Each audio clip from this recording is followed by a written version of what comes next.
So hello friends, कैसे हैं आप लोग। मुझे उम्मीद है कि आप सब लोग बहुत ही अच्छे होंगे।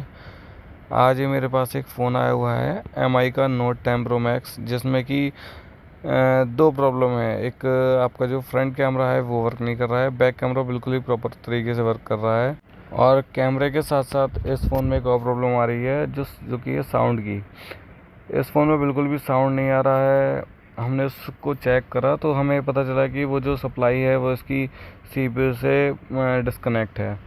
तो फ्रेंड्स, हमें इस प्रॉब्लम को सॉल्व करने के लिए इस CPU को निकालना पड़ेगा और उसे 180 डिग्री जो PPD होती है, 183 डिग्री, उस PPD से इसे रिवॉल्व करके इसे दोबारा सही से फिक्स करना पड़ेगा, जिसमें कि हीट मैं आपको अभी बताता जाऊंगा जैसे जैसे आगे होता जाएगा काम। तो फ्रेंड्स, हम सबसे पहले इसके कैमरे निकाल के और इसके बोर्ड को बाहर निकाल के इसकी जो ऊपर जाली लगी हुई होती है स्टील की, हम उसे हटाएंगे जिससे कि हम CPU को सही तरीके से निकाल पाएँ। तो फ्रेंड्स, आगे हम इस बोर्ड पे जो भी काम करेंगे वो क्विक का 2008 मॉडल जो SMD आती है उससे काम करेंगे। तो मैं आपको उसी हिसाब से आपको जो हीट वगैरह है, एयर है, वो मैं आपको बताता जाऊँगा। हम इसके बोर्ड को निकालेंगे और उसके बाद इसकी जो जाली है ना, वो मैं थोड़ी पहले काट ली थी चेक करते हुए, और मैं जो थोड़ी सी जाली है वो और जगह बनाऊंगा जिससे कि CPU सही तरीके से निकल पाए। अब हम इसके बोर्ड को PCB होल्डर पे फिक्स करेंगे। ये 2UL का बहुत ही अच्छा बोर्ड फिक्स करने के लिए आपको मिल जाएगा, जिसमें कि आप एक साइड से तो बोर्ड लगा सकते हैं और दूसरी साइड से आप IC को भी रिवॉल्व कर सकते हैं। तो फ्रेंड्स, हम SMD को सेट करेंगे 280 हीट पे और एयर रहेगी आपकी करीब 70। उसके बाद हम CPU का जो साइड का जो ग्लू होता है हम उसे CPU कटर से हल्के हल्के करके काटेंगे, बिल्कुल उसे सॉफ्टली तरीके से, इससे कि नीचे का बोर्ड बिल्कुल भी स्क्रैच ना हो। और उसका हम हीट करेंगे 380 डिग्री और आपकी एयर रहेगी 90। उसके बाद हम हीट को एक जगह ना रोक के चारों तरफ घुमा घुमा के, जिससे कि एक ही जगह CPU पे लोड ना पड़े, हम हल्के हल्के करके ब्लेड को, स्क्रैपर को हल्के हल्के करके साइड से उड़ा के देखेंगे। जब तक CPU के अंदर से थोड़ी थोड़ी बॉल मेल्ट होके बाहर ना निकलने लगे, हल्के हल्के करके ग्लू बाहर ना निकलने लगे, तब तक मुझे बिल्कुल भी ज़बरदस्ती नहीं करना है। फ्रेंड्स, बिल्कुल भी ज़बरदस्ती नहीं करना है, बिल्कुल भी ज़ोर नहीं लगाना है, वरना CPU डैमेज भी हो सकता है। और हम CPU को बस हल्के हल्के करके, हम जैसी बॉल निकलेंगी ना, बिल्कुल हल्के आराम से CPU को बाहर निकाल लेंगे। देखिए, जैसे कि मैं हल्के हल्के, बिल्कुल बिल्कुल भी मेहनत करने की ज़रूरत नहीं है, बहुत ही आराम से CPU निकल आएगा। और फिर हम उसे पेस्ट डालेंगे और हम उसे आयरन से हल्के हल्के करके उसकी बॉल्स को साफ़ करेंगे। जो कि वहाँ पे ग्लू लगा है वहाँ आपको बिल्कुल भी आयरन को रगड़ना नहीं है। आयरन को हल्के हल्के, बिल्कुल हल्के हाथ से साफ़ करना है। वहाँ का ग्लू या आपकी जो बॉल्स हैं अपने हल्के हल्के करके साफ़ करते रहिए। उसके बाद हमें ग्लू रिमूवल लेना है, या फिर आपके पास कोई भी लिक्विड हो, और एयरबड जो होता है आपको उससे बिल्कुल हल्के हाथ से बिल्कुल बढ़िया तरीके से साफ़ करना है। उसे आप मतलब किसी भी चीज़ को आपको रगड़ना नहीं है, ज़बरदस्ती नहीं करनी है। ये बहुत ही आराम से और बिल्कुल सिंपल तरीके से आ जाता है। CPU रिवॉल्व करना कोई बड़ी बात नहीं है, बहुत ही आराम से हो जाता है। और ब्लैक पेस्टेड तो बहुत ही आराम से हो जाता है, इसमें कोई भी दिक्कत परेशानी की बात नहीं है। और बस हल्के हल्के करके हमें ग्लू डालते रहना है। और जो आपकी एयरबड होती है, या फिर आप इसकी जगह रुई का भी यूज़ कर सकते हैं। तो उसके बाद हमें एक IC होल्डर पे, जिसमें हम IC अच्छे तरीके से फिक्स हो जाए, उस पर हम IC को फिक्स करके वही ग्लू रिमूवर ले सकते हैं, पेट्रोल ले सकते हैं हम, या कोई और लिक्विड आपको क्लीनर हो, उससे लेके हल्के हल्के तार वाले ब्रश से बहुत ही सॉफ्टली तरीके से हल्के हल्के करके उसे रगड़ना है, जिससे कि उसका जो ग्लू लगा हुआ है उसके ऊपर वो साफ़ हो सके। और उस ब्रश को ज़्यादा तेज़ी से नहीं रगड़ना है, कहीं अगर ज़्यादा स्क्रैच हो जाएगा तो CPU में जो प्रिंट हैं वो सब आपस में मिल जाएंगे। उसके बाद हमें एक टिश्यू पेपर लेना है और हम इसे फोल्ड करेंगे, एक लेयर करके फोल्ड करेंगे। उसके बाद IC रखेंगे और उसके बाद इसके ऊपर स्टेंसर रख के 183 डिग्री, 183 डिग्री जो PPD होती है आपकी, उससे आपको रिवॉल्व करना है। टिश्यू पेपर से फ़ायदा यह है कि वो अपनी जगह बना लेती है IC, और इसका इधर उधर हिलती नहीं है, जिससे कि आपकी आराम से बॉलें बन जाती हैं। और आपकी इसमें हीट रहेगी, वही मैं आपको बताया था, जिसमें 340 डिग्री आप रख सकते हैं। और फर्स्ट टाइम अगर आप कर रहे हैं तो इसमें 200 से आप हीट रख लीजिए, एयर आपकी 70 रहेगी। और आपको इसके बाद जब रिवॉल्व हो जाए तो उसके बाद 340 करके और 80 आपकी एयर रहेगी। उसके बाद पेस्ट डाल के आप इसे फिर से कर सकते हैं, जिससे कि आपकी बॉलें बहुत बढ़िया से बन जाएं।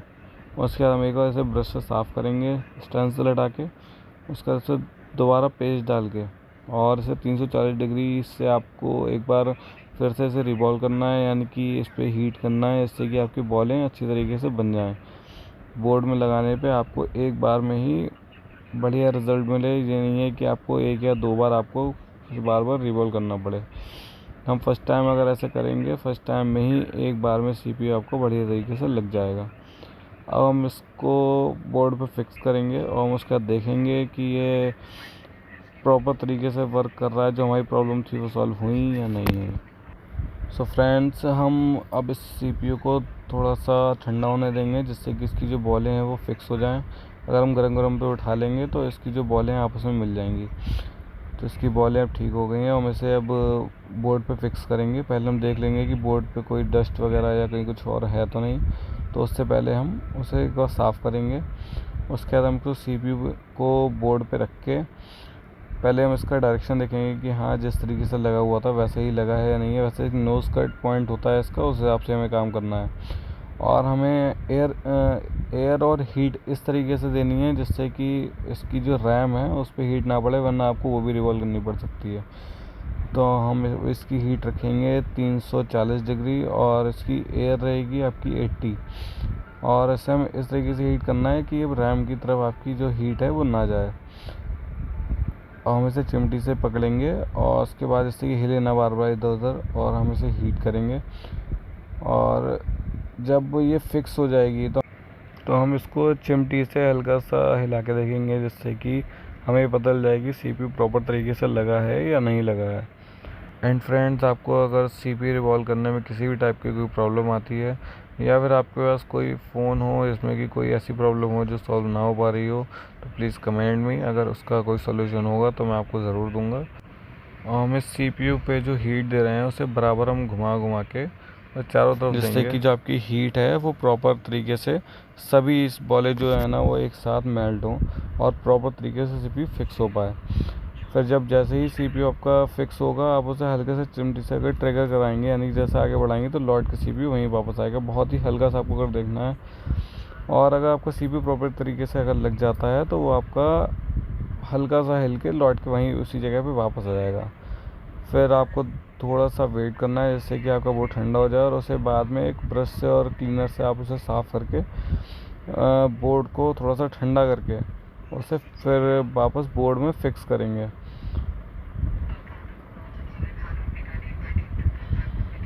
तो देखिए, हम अब इसको बोर्ड को ठंडा कर रहे हैं और हम देखिए बोर्ड को फिक्स करते हैं। अब उसमें कैमरा लगाते हैं, फिर चेक करते हैं और देखते हैं कि हमारी प्रॉब्लम अब सॉल्व हुई है या नहीं हुई है।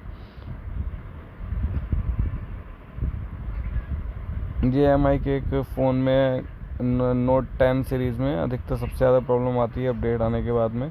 अगर इस फ़ोन को अपडेट आपने करा तो ये डेड भी हो सकता है, और इसमें फ्रंट कैमरे की भी प्रॉब्लम आती है, साउंड की प्रॉब्लम आती है। तो ये नॉर्मली दिक्कत है, इसमें कोई सीपीयू रिवॉल्व करना कोई बड़ी बात नहीं है, कोई आराम से हो जाता है।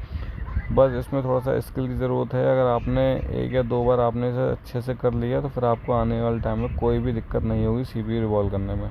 फ्रेंड देखिए, हम इस फ़ोन को ऑन करते हैं, देखते हैं होता है या नहीं होता है। हम इसको बोर्ड को फिक्स करेंगे। हमने इसमें कैमरे तो लगा ही लिए हैं, एक बार हम इसे देखेंगे कि ये ऑन हो रहा है या नहीं हो रहा है।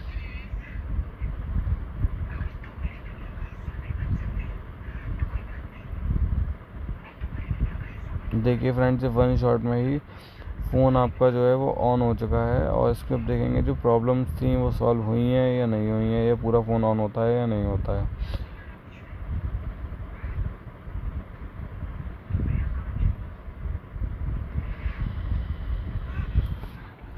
फ़ोन ऑन हो रहा है। इसकी बैटरी तो शायद काफ़ी चार्ज थी, हमें इसे चार्जिंग पे नहीं लगाना पड़ेगा।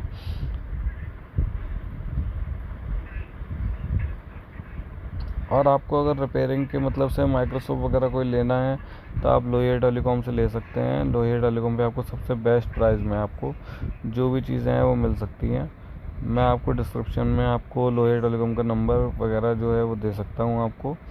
आप ये दिल्ली में करोल बाग में लोहिया टेलीकॉम से कोई भी पार्ट्स अगर लेते हैं तो उस पर आपको बिल्कुल कोई भी चिंता करने की ज़रूरत नहीं है कि आपको उसमें कोई प्रॉब्लम होगी या आगे कभी दिक्कत आएगी। 100% आपको ओरिजिनल चीज़ देते हैं वो लोग।